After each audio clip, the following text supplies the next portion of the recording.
Se você, assim como eu, colocou como meta em 2026 ter mais intimidade com Deus, ter mais profundidade na sua vida espiritual, fica aqui porque nesse vídeo eu vou compartilhar com você 5 hábitos que eu estou incluindo na minha rotina desde o final do ano passado, que eu pretendo seguir ao longo de 2026 para me ajudar a ter realmente mais profundidade, a ter mais intimidade com Deus. Eu comecei o meu processo de caminhar na fé, de conhecer Jesus em 2022. E de lá para cá eu até consegui manter alguns hábitos, mas não na profundidade que eu gostaria. Então eu começava, mas depois de um tempo eu parava. Eu, na correria do dia a dia, dizia que não tinha tempo para parar tanto quanto eu gostaria. Então eu senti, eu não sei se você já teve essa sensação, de sentir de querer algo mais profundo, de realmente querer ir mais longe e sentir que você está patinando na superfície, sabe? E por isso eu realmente desenhei uma rotina espiritual, eu escolhi hábitos para minha rotina espiritual e realmente nesse ano eu quero ter essa disciplina, eu quero realmente seguir esses hábitos para começar a continuar, na verdade, a ver mudanças mais significativas na minha vida. Então, o primeiro hábito, ele parece um pouco óbvio, mas muita gente ignora, principalmente na correria que a gente vive hoje, né? A gente já tem muitas coisas para fazer, você está sempre atarefada, está sempre correndo, tem sempre coisas urgentes, importantes que você precisa fazer. Então, o primeiro hábito é planejar o seu dia. É muito importante que a gente tire realmente um tempo para dedicar para a nossa vida espiritual, sabe? Relacionamento, intimidade, isso tudo demanda tempo, demanda dedicação. Então, se você realmente não pegar a sua agenda, não pegar o seu planner, eu não sei como é que você se organiza, mas se você realmente não pegar a organização do seu dia e escrever lá que horas, quanto tempo, ou que momento do seu dia você vai tirar para sentar, para conversar com Deus, para ler a Bíblia, para ler uma leitura espiritual, para fazer uma oração, dificilmente você vai conseguir parar. Porque, como eu falei, a gente sempre vai colocando outras coisas no dia. Nossa, eu tenho que trabalhar, nossa, eu tenho que fazer as coisas da casa, nossa, eu tenho que estudar isso aqui porque eu tenho uma prova muito importante. Então, a gente sempre vai procurar outras coisas para colocar como prioridade, a gente sempre vai colocar outras coisas para fazer primeiro. Então, o primeiro passo para mim, ao meu ver, para realmente ter uma vida espiritual profunda, para ter uma rotina espiritual que realmente funcione, é você planejar o seu dia. O segundo hábito é entregar o seu dia a Deus. Eu sempre vi as pessoas falando sobre isso, eu não entendia como na prática isso funcionava. Então, nesse vídeo, vou compartilhar com você como eu faço isso no meu dia. Eu tenho um planner, eu tenho uma agendinha onde eu escrevo as tarefas do dia. E a primeira tarefa que eu sempre coloco é entregar o meu dia a Deus. Como é que eu faço isso na prática? É simplesmente uma oração de 30 segundinhos ali, de um minutinho, antes de você iniciar as suas tarefas do dia, em qualquer lugar que você estiver. Você pode estar fazendo em pé. Muitas vezes eu faço isso em pé, escrevendo no balcão da cozinha, enquanto eu estou organizando as coisas aqui, já pensando em tudo que eu tenho que fazer no dia. Mas eu paro aqueles segundos e olho ali no meu planner, entregar o meu dia a Deus. E naqueles segundinhos eu realmente faço uma oração ali sincera de entregar o meu dia, agradecer a Deus por mais um dia, de entregar os meus planos, de entregar as minhas atividades.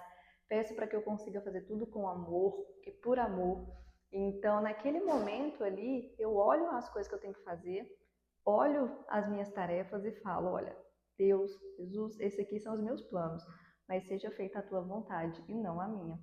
Então, é uma maneira de você realmente praticar a sua confiança, praticar a sua entrega e começar o seu dia realmente entendendo que não é tudo na força do seu braço. E que muitas vezes, se as coisas não funcionarem do jeito que você quer, você pode ter certeza que elas estão cooperando para o seu bem. Então, para mim, essa é uma maneira bem prática de você começar o seu dia, de realmente começar o seu dia de maneira boa, sabe? De uma maneira mais frutífera.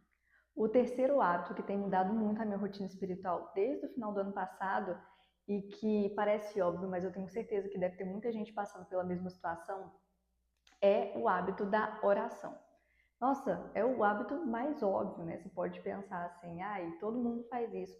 Mas na verdade, eu sei que muita gente tem dificuldade para orar, assim como eu tinha, sabe? Essa dificuldade de rezar. Porque muitas vezes a gente quer tanto o jeito certo para rezar, tanto o jeito certo para orar, a gente quer ser tão limpinho, tão perfeitinho diante de Deus, que muitas vezes isso impede a gente de realmente colocar o coração na mesa e ter uma sinceridade, sabe? E o hábito da oração sincera, o hábito da oração realmente assim transparente tem mudado muito a minha rotina.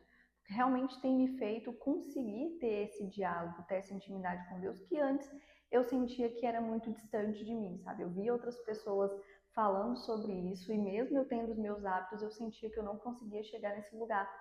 Então eu fui entender melhor como é que eu podia fazer isso e percebi que esse hábito da oração eu não conseguia fazer da maneira sincera.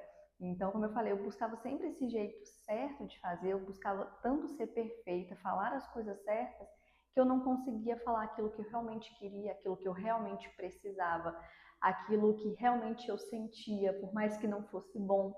Então, o hábito da oração, no meu caso, eu gosto de escrever, porque eu sou uma pessoa mais visual, então eu escrevo as minhas orações, tem transformado muito a minha rotina, mas é realmente essa oração sincera. Uma coisa que eu tenho aprendido muito é que Jesus, ele é, em primeiro lugar, um grande amigo nosso, sabe? Deus é Pai, mas ele enviou o seu Filho para que nós pudéssemos ter um amigo em Jesus. Então a gente não precisa ter vergonha, a gente não precisa ter receio, a gente não precisa ter medo, a gente não precisa querer falar as coisas certas ou sentir as coisas certas. Tudo que ele quer realmente que você coloque seu coração ali, seja sincero e peça. Peça aquilo que você quer, peça aquilo que você precisa, peça aquilo que eu gostaria, mas sempre entregando, sempre confiando que a vontade dele é muito melhor que a nossa, que a sua, que a minha. Então, esse hábito realmente da oração sincera, aquele momento que você realmente vai colocar o seu coração ali, que você vai se desprender tanto dos seus julgamentos como de achar que Deus está te julgando, ou que Deus está te condenando ali naquele momento, mudou, sabe? Tem mudado meu dia. Então, realmente você se colocar de coração aberto, se permitir ser transformada e não querer já chegar sendo perfeita, realmente pode transformar o seu dia e a sua vida. O quarto hábito que eu quero manter na minha vida espiritual em 2026 é o de ler a Bíblia. Eu iniciei a minha caminhada cristã lendo a Bíblia.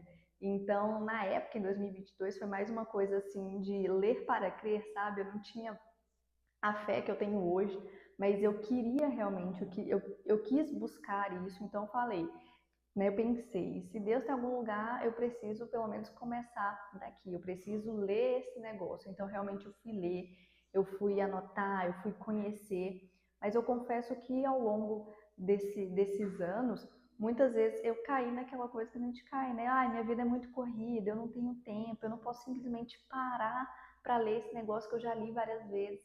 Mas não, não é assim. A gente precisa entender e precisa entender isso assim com o coração mesmo, com muita clareza, com muita certeza de que não são meros textos, sabe? Não são meros relatos, não é apenas um livro.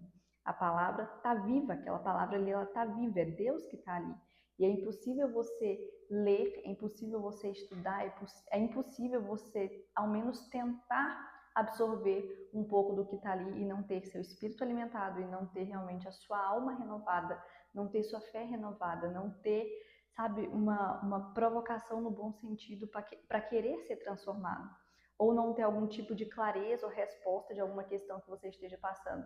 Realmente, eu estava refletindo sobre isso ontem, lendo, sabe, à medida que você lê, muitas vezes tem coisas que você não consegue absorver logo de cara, tem outras que mexem muito com você, que falam diretamente com você. Então, para mim, é a certeza ali que não importa quantas vezes eu leia o mesmo evangelho, quantas vezes eu leio o mesmo versículo, quantas vezes eu leio o mesmo capítulo, sempre tem algo novo para absorver. E é a maior prova de que realmente aquele texto ali, ele está vivo, sabe? Ele é a palavra de Deus o tempo todo, de maneira contínua e consistente. Então, eu acredito que é muito importante ao longo da nossa rotina espiritual a gente fazer tempo para estar em contato com essa palavra, para estudar. Inclusive, eu separei aqui um versículo que está em João capítulo 4, versículo 13 e 14, que é quando Jesus fala com a samaritana, quando ele está viajando com os discípulos, né? E ele para lá no poço para falar com a samaritana que trocou de marido várias vezes, e aí ele fala com ela, né? Olha, quem beber desta água vai ficar com sede, água do poço. Quem beber desta água vai ficar com sede outra vez. Quem beber da água que eu der, nunca mais terá sede. A água que eu ofereço é como um poço artesiano interior, jorrando vida para sempre. Então, essa água nada mais é do que a sua palavra. Essa água nada mais é do que realmente aquilo que ele diz, os relatos da vida dele, os ensinamentos. Então, tudo isso está na Bíblia, sabe? Tudo isso está ali esperando a gente, disponível para a gente todos os dias. Por último, o hábito que eu quero manter em 2026 é o de fazer boas leituras espirituais. Além de, claro, beber da fonte ali da palavra viva, eu também acredito que a gente pode e deve aprender com as pessoas que já foram ou que são melhores que a gente naquilo que a gente precisa desenvolver. Então, eu gosto muito de ler livros que falam sobre rotina, cotidiano, que falam sobre virtudes, relacionamentos, à luz realmente da fé. Então, eu posso indicar para vocês depois em outro vídeo algumas leituras que eu já fiz, que eu gostei muito, mas eu acho que essas leituras, além de serem muito inspiradoras, motivadoras, elas também são bem constrangedoras, no bom sentido. Eu li por último A História de uma Alma, de Santa Teresinha do Menino Jesus, que é um livro muito poético, de uma pureza assim, linda, linda, linda, linda. Então, essas leituras, elas são muito enriquecedoras, sabe, para o nosso repertório, para a gente entender como é que a gente pode praticar as virtudes, para a gente entender realmente como é que a gente pode ser ainda melhor nessa caminhada cristã. Esses são os hábitos da minha rotina espiritual que eu pretendo manter em 2026. Então, deixa aqui nos comentários se você já faz alguma dessas coisas ou se você se sentiu inspirado e motivado por esse vídeo a começar alguma delas. Então, até o próximo!